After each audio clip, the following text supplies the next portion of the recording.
Hello, my name is George Strong, and I'm General Manager at KBFT.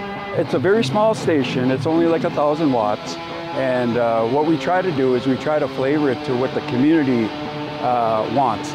So we kind of get feedback from them on a regular basis and just see, once we bring in an act in, whether or not they like it or not.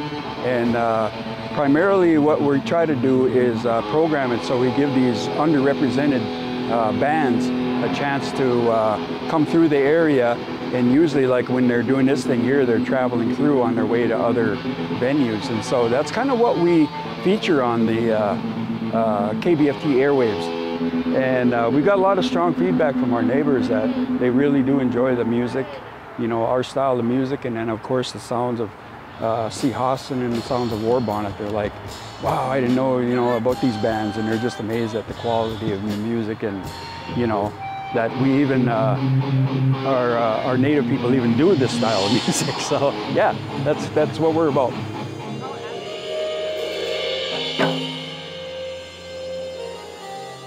Nah, money too.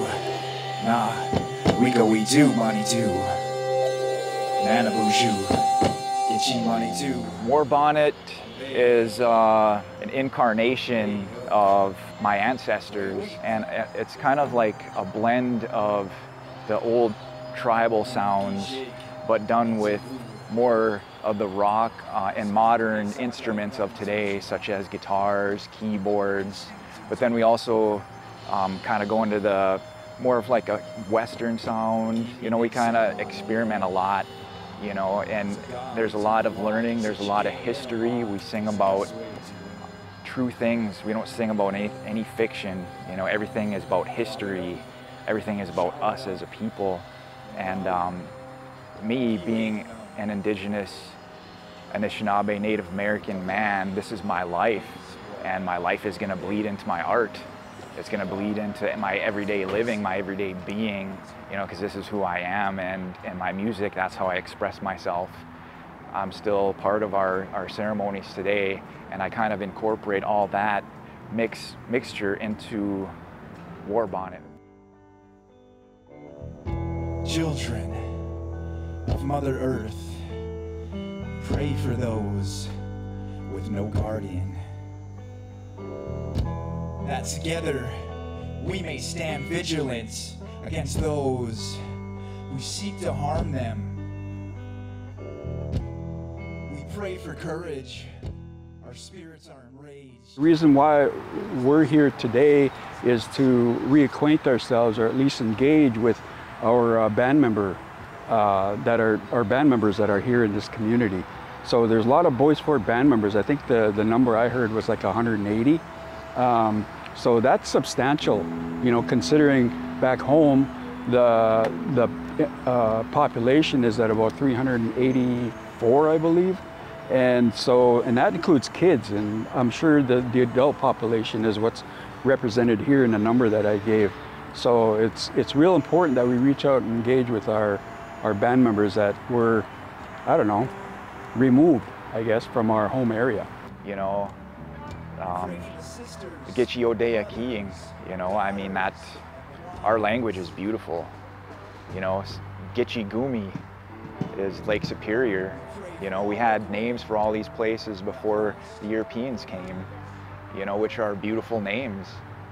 And I'm proud to speak our language. I love speaking our language. There's so much love that comes with it. Gitchi Gumi, it means the Great Sea. And if you look out here, it looks like a sea. And this is just such a powerful place, and this is the place where the Ojibways migrated.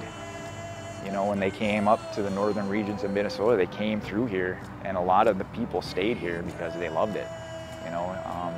Nagachi Unung, people, the reservation in Cloquet, people stayed here.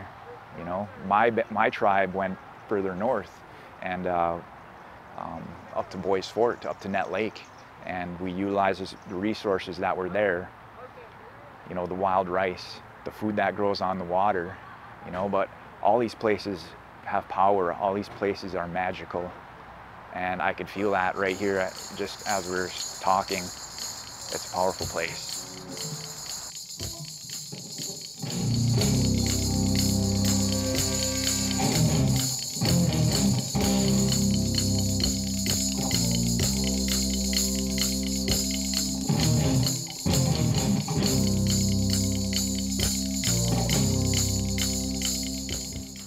We recently worked with another band, and we'll probably start working with others also. And what we're looking for is like some of these up-and-coming artists. Of course, we've got Keith Secola in from our home territory, Bois Forte. He's a Bois Forte descendant, and so he's kind of like an icon in Native American music.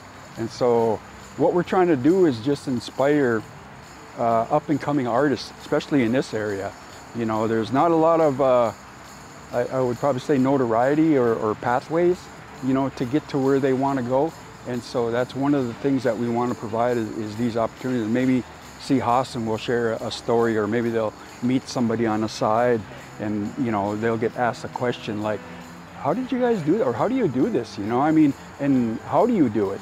And that's what I want for any up-and-comer to be able to come here, see Janeda, see Clayson, see Chaz. Chaz is right from our reservation.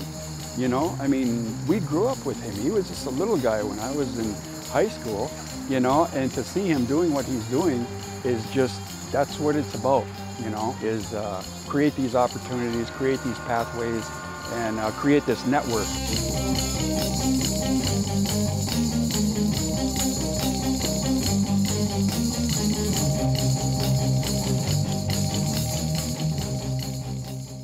Everything about Minnesota, everything about our culture, everything about our life is inspiring, you know, like even the stories that, songs that we write about, you know, these chiefs, these historic chiefs, you know, such as Sitting Bull, Geronimo, Red Cloud. These are all stories where we draw inspiration from. We draw inspiration from the shape of our state. You know, we have a song called Arrowhead, and that's kind of talks about where we're from, you know, which is the Arrowhead region of Minnesota, you know. We're very proud of who we are, and we're very proud of where we come from. Paradise once was here not quite that long ago. Indigenous peoples inhabited from heaven to Mexico. They had love for the land, for it was sacred and pure. But their world turned upside down on that day when Columbus had become lost. Bonnet was nominated in 2022 for a Native Music Award for Best Rock Recording and Best Rock Video.